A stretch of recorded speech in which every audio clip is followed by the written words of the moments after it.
Hello बच्चों, good morning. Welcome to my YouTube channel VK classes online HD में मैं विजय त्रिपाठी एक बार फिर से आपका स्वागत करता हूं। इसके प्रीवियस लेक्चर्स में आपने हमारे 11th मैथ के सिलेबस के बारे में पढ़ा। 11th मैथ में जो सिलेबस है इट मींस उसमें कितने चैप्टर्स हैं, कौन कौन से चैप्टर्स इंपॉर्टेंट हैं, किस किस चैप्टर में क्या क्या पढ़ना है, इन सारी बातों को हमने अपने प्रीवियस लेक्चर्स में जाना। आज हम लोग पहला चैप्टर्स लेंगे उसमें से, जिस चैप्टर का नाम है सेट। आज हमने पढ़ना है सेट होते क्या है। सेट मीन्स समुच्चय। समुच्चय क्या होते हैं, उनकी डिफिनीशंस क्या होती है, उनको हम लोग रिप्रेजेंट कैसे कर सकते हैं, कितने मेथड से रिप्रेजेंट कर सकते हैं, एग्जांपल्स क्या होते हैं सबके, इन सारी बातों को हम इस लेक्चर्स में जानेंगे। उस पर कुछ क्वेश्चन सॉल्व करेंगे और ऐसे करते करते हम धीरे धीरे इस चैप्टर्स को समाप्त कर लेंगे। आप थोड़ा सा धैर्य बनाए रखिएगा इस चैप्टर्स में। ये चैप्टर्स होता तो बहुत इजी है बट कुछ ही लोग समझ पाते हैं, लेकिन अगर आप कोशिश करेंगे तो इस चैप्टर्स पर आपकी कमांड बहुत ही अच्छी होगी, फिर आपको कोई प्रॉब्लम इस चैप्टर से नहीं होगी। एक एक टॉपिक हम एक्सप्लेन करेंगे और आप अच्छे से उसको समझते रहिए। कोई भी अगर आपको प्रॉब्लम्स आती है तो आप कमेंट बॉक्स में जरूर बताइए। नेक्स्ट लेक्चर में वो आपकी प्रॉब्लम सॉल्व हो चुकी होगी। तो चलिए, हम लोग के पास कुछ कंटेंट है जिस पर आज हम सबको फोकस करना है। क्योंकि सेट थ्योरेटिकल होता है इसलिए आपको इस पर ज्यादा से ज्यादा फोकस करना है। मैथमेटिकल न्यूमेरिकल होता तो आप कोई फार्मूला ले लेते और उस पर उस क्वेश्चन को सॉल्व कर लेते। तो इसमें डिफिनीशन को आपको ज्यादा से ज्यादा याद रखनी है और याद तब होगा जब वो आपको अच्छे से समझ में आ जाएगा। तो आपको निश्चित ही समझ में यहाँ पे आएगा। तो चलिए हम लोग देखते हैं आज हमारे पास कंटेंट क्या क्या है। सबसे पहले हम लोग ये जानेंगे सेट होते क्या है, सेट का एग्जाम्पल क्या होता है। फिर हम लोग ये जानेंगे कि सेट नोटेशन क्या होता है, समुच्चय संकेतन क्या होता है। फिर हम लोग ये जानेंगे कि रिप्रेजेंटेशन ऑफ अ सेट क्या होता है, समुच्चय को कैसे निरूपित किया जाता है, उसको कैसे रिप्रेजेंट किया जाता है, उसका निरूपण क्या होता है। किसी भी सेट का जो रिप्रेजेंटेशन होता है वह दो मेथड से हो सकता है। इसके लिए पहला मेथड लिस्टिंग मेथड, और हम इसको बोलते हैं टेबुलर फॉर्म और रोस्टर मेथड, जिसकी हिंदी होती है तालिका या रोस्टर विधि। यानी इस मेथड से आप सेट को कैसे रिप्रेजेंट करते हैं। दूसरा मेथड हमारे पास प्रॉपर्टी मेथड और सेट बिल्डर फॉर्म, गुण विधि या समुच्चय निर्माण विधि। आप इससे उस सेट को कैसे रिप्रेजेंट करते हैं। तो इन दोनों मेथड को आपको अच्छे से जानना है। विदाउट इन मेथड्स के आप किसी भी सेट को रिप्रेजेंट नहीं कर सकते हो। तो चलिए हम लोग चलते हैं अपने सेट पे। सेट होते क्या है, सेट मीन्स समुच्चय क्या होते हैं।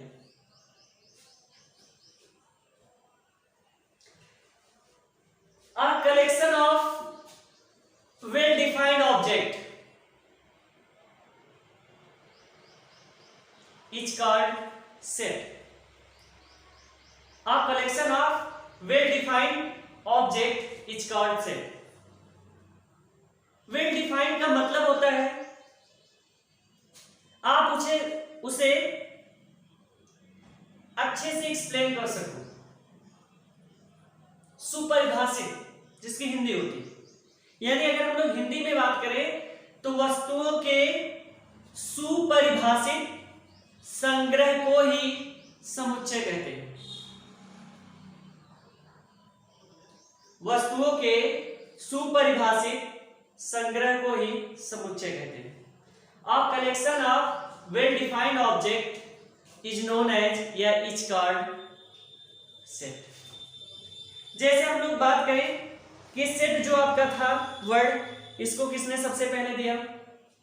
तो एक जर्मन मैथमेटिशियन थे जिनका नाम था जॉर्ज कैंटर। क्या नाम था उनका? George canter. जॉर्ज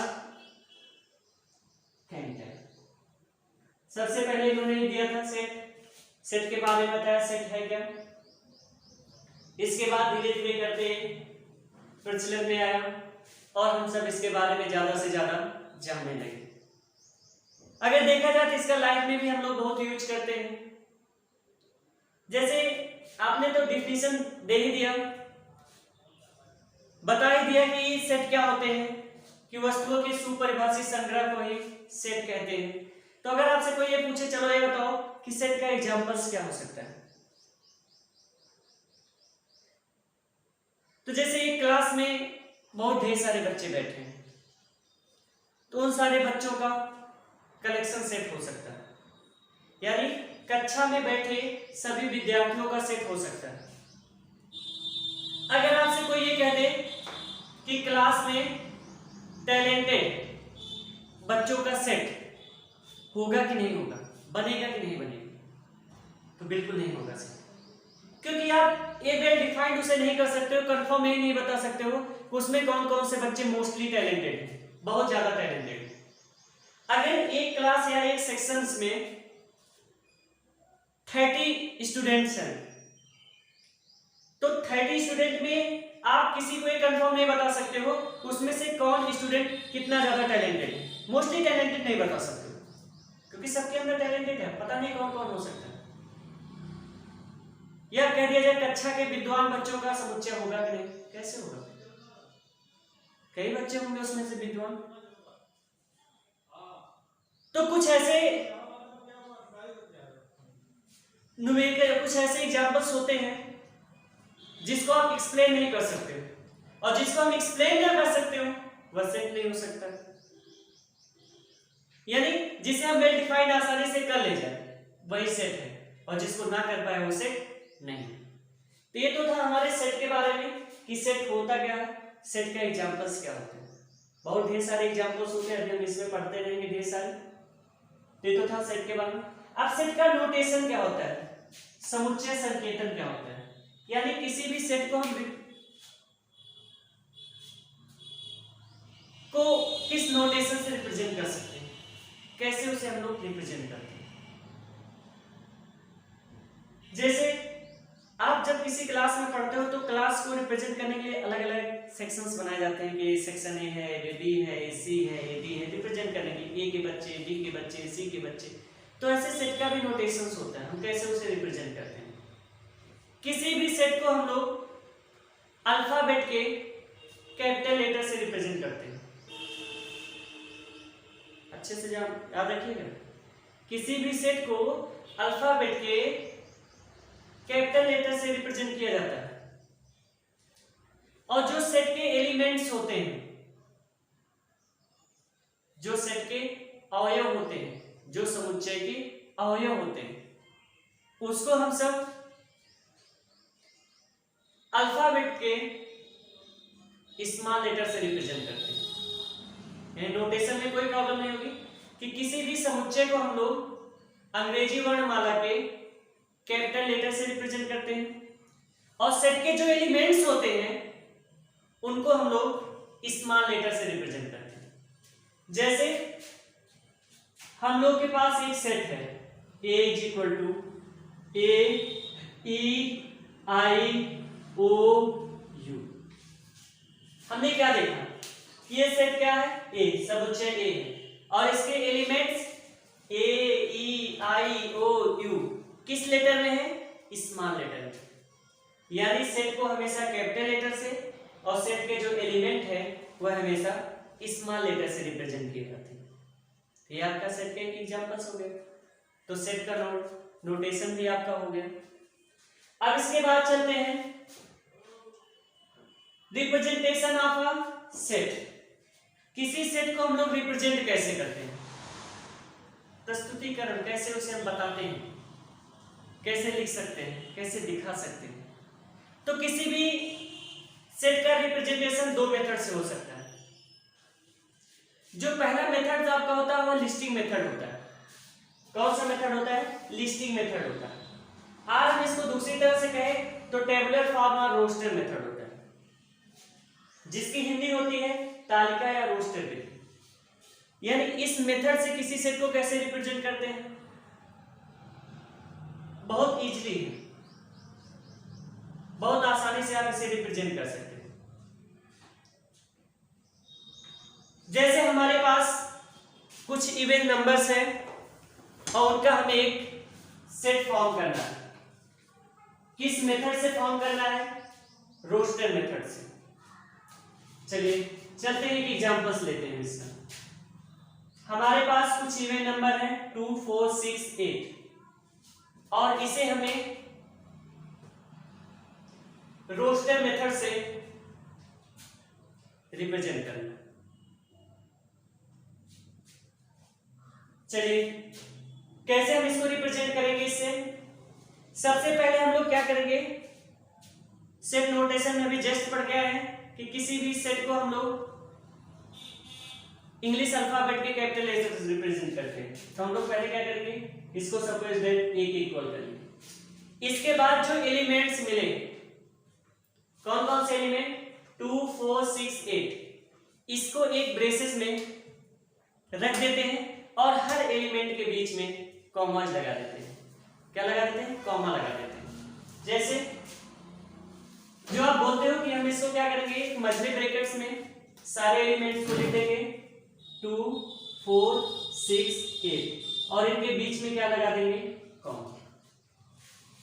तो यही आपकी क्या होती है? रोस्टर मेथड होता है। आप आसानी से रिप्रेजेंट कर दिए इसको कि हम सबसे पहले क्या करेंगे, उसको इस इंग्लिश अल्फाबेट के किसी लेटर से रिप्रेजेंट करेंगे। उसके बाद उसे ब्रेसेस मतलब मछली ब्रैकेट्स में रख लेंगे एलिमेंट्स को और उनके बीच में कॉमास लगा देंगे। तो इससे जो सेट फॉर्म होगा वो किस मेथड से होगा? सेट बिल्डर्स मेथड होगा। सॉरी, कौन सा मेथड आपका होगा? रोस्टर मेथड होगा। आप इसे फॉर्म करिए। अब आपको ये देखना है कि अगर हम लोग किसी भी सेट को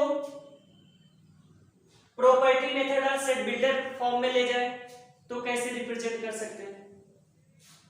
बहुत इजीली कर सकते हैं, कुछ भी नहीं है इसमें। कैसे करेंगे? सबसे पहले सेट बिल्डर फॉर्म में जाने से पहले आपको जिस एलिमेंट को सेट में कन्वर्ट करना है उसकी एक ऐसी कॉमन प्रॉपर्टी ढूंढनी है जो सारे एलिमेंटों की हो। यानी जिन जिन एलिमेंटों को आपको सेट में कन्वर्ट करना है सेट बिल्डर फॉर्म में, उसमें ये देखना है कि सारे एलिमेंटों की कॉमन प्रॉपर्टीज क्या है।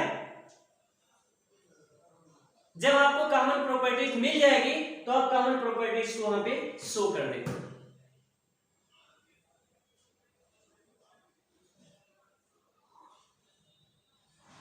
जैसे आपको इसको सेट बिल्डर फॉर्म से रिप्रेजेंट करना है तो सबसे पहले हम लोग ये देखेंगे कि इन जो एलिमेंट्स दिए गए हैं इनकी कॉमन प्रॉपर्टीज क्या है। कॉमन प्रॉपर्टीज ये है कि सारे के सारे एलिमेंट्स इवन नंबर्स हैं। सारे एलिमेंट्स क्या है? इवन नंबर्स हैं। और अगर सारे एलिमेंट्स इवन नंबर है तो इवन क्या हो गई? इसकी कॉमन प्रॉपर्टीज हो गई। तो आप यहां रिप्रेजेंट कर सकते हो कि a is equal to x such that x is even number, even number, जहां पे x इज लेस देन कितना है? 10। ऐसे भी दिखा सकते हैं। ब्रेसेस को आप क्लोज कर दीजिएगा। हिंदी में बात करें तो हम कह सकते हैं इसको a is equal to X such that x एक सम संख्या है। कौन सी संख्या है? सम संख्या है और जिसकी वैल्यू 10 से कम है।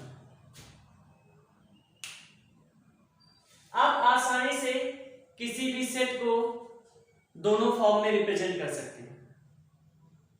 जो आपका लिस्टिंग मेथड था या टेबुलर और रोस्टर फॉर्म था वो आपके लिए आसान लगता होगा। इसमें तो कुछ नहीं करना होता है, सारे एलिमेंटों को उठा के एक ब्रेसेस यानी एक मजले ब्रैकेट में बंद कर देना होता है और उसके बीच में कॉमा लगा देना होता है, बन गया।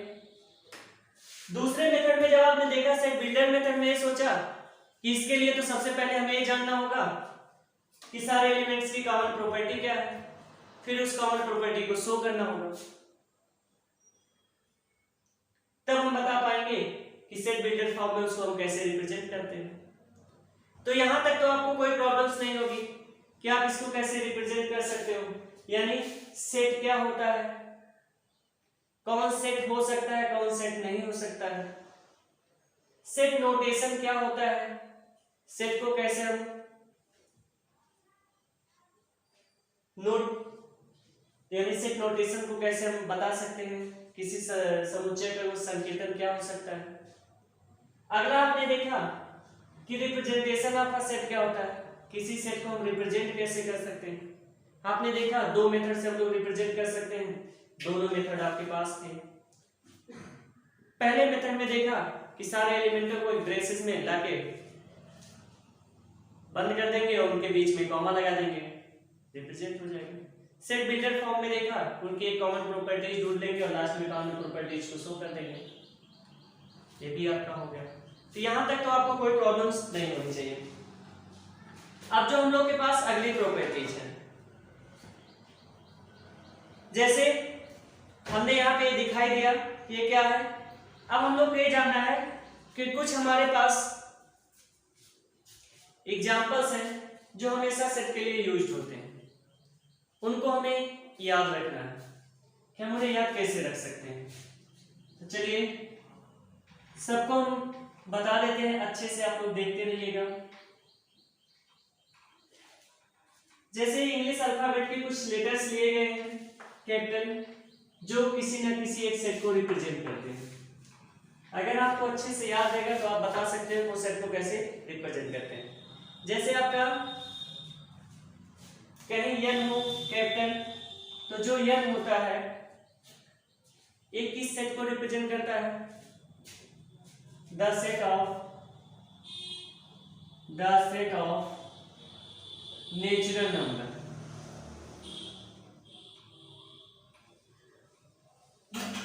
यानी अगर आपके पास कहीं यन है तो यन किसको रिप्रेजेंट करता है, नेचुरल नंबर्स के जो सेट बनते हैं उसको यन रिप्रेजेंट करता है। अगर आपके पास कहीं जेड हो तो जेड किसको रिप्रेजेंट करता है, the set of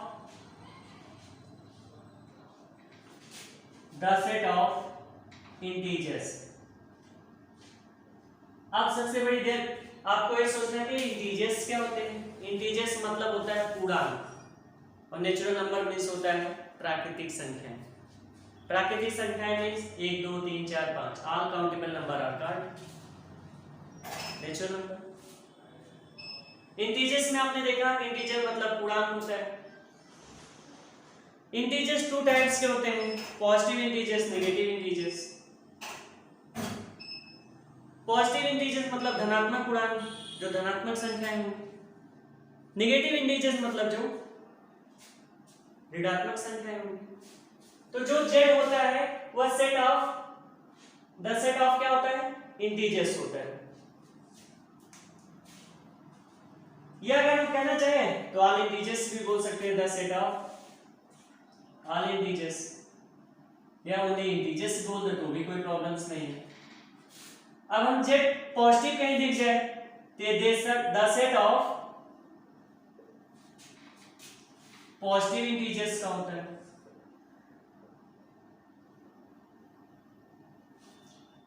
Z negative कहीं दिख जाए तो the set of negative integers होता है। ऐसा बताने का सिर्फ एक ही मतलब है कि अगर ये कहीं पे दिखेंगे तो यह किसी ना किसी सेट को रिप्रेजेंट करेंगे।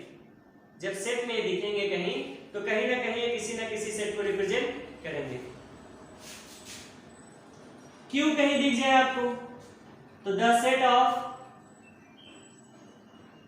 रेशनल नंबर रेशनल नंबर्स में होती है परिमेय संख्या। अगर कहीं क्यू है तो क्यू किसको रिप्रेजेंट करता है? परिमेय संख्याओं के समुच्चय को रिप्रेजेंट करता है। फिर हम देखते हैं कि यह क्या होता है? The set of fraction. The set of क्या होता है? फ्रैक्शंस होता है। अगर आपको Z0 दिख लिया तो द सेट ऑफ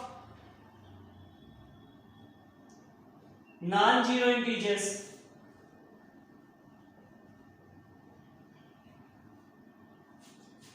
अगर आपको कहीं Z0, जैसे आपने देखा कि अगर Z दिखता था तो इंटीजर्स के सेट को रिप्रेजेंट करता था, Z पॉजिटिव होता था तो पॉजिटिव इंटीजर्स के सेट को रिप्रेजेंट करता है, Z नेगेटिव होता है तो नेगेटिव इंटीजर्स के सेट को रिप्रेजेंट करता है, Z0 होता है तो नॉन नेगेटिव इंटीजर्स के सेट को क्या करता है? रिप्रेजेंट करता है। अब आपके पास अगर दिख जाए कहीं Q पॉजिटिव हो जाए तो द सेट ऑफ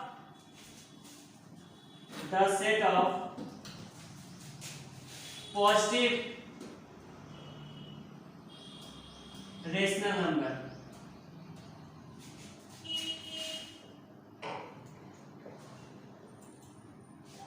मीन्स धनात्मक परिमेय संख्या। अब फिर आप सोचेंगे अगर Q नेगेटिव दिख जाए तो क्या हो जाएगा, या R पॉजिटिव ऐसे कुछ दिख जाए, तो R पॉजिटिव दिख जाए तो क्या हो जाएगा? The set of positive real numbers. Positive real numbers.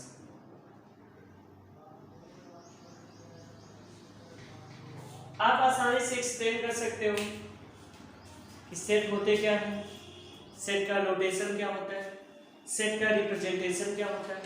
कुछ सेट के एग्जांपल्स हमने लिख दिया कि अगर कहीं दिख जाए तो कहीं से इस सेट को रिप्रेजेंट कर रहे हैं। आज के लिए फिलहाल आपके इतना ही होगा।